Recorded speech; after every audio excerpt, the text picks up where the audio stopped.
Hi everyone, welcome back to another video from Tech Basics. In this video, I'm going to be showing you how to log in to Dovenmuehle Mortgage account.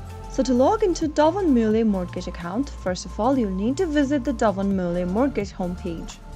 So in order to do that, open up a preferred web browser and go to the URL box and type in dovenmuehle.com. Press enter on your keyboard to end up to its official website. Now, from the main homepage, go to the upper right corner and click on the Borrowers button. You will now need to enter your mortgage online account's username and password.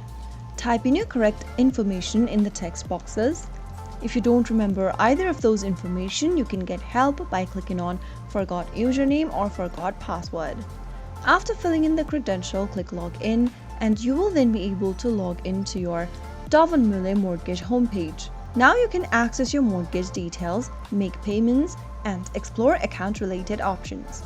So that's it for today's video. If you found the video to be helpful, go ahead and give us a thumbs up. Don't forget to subscribe to our channel by hitting the subscribe button. Press on the notification bell so that you'll never miss another upcoming upload from us. I will be back again in the next video. Thank you for watching.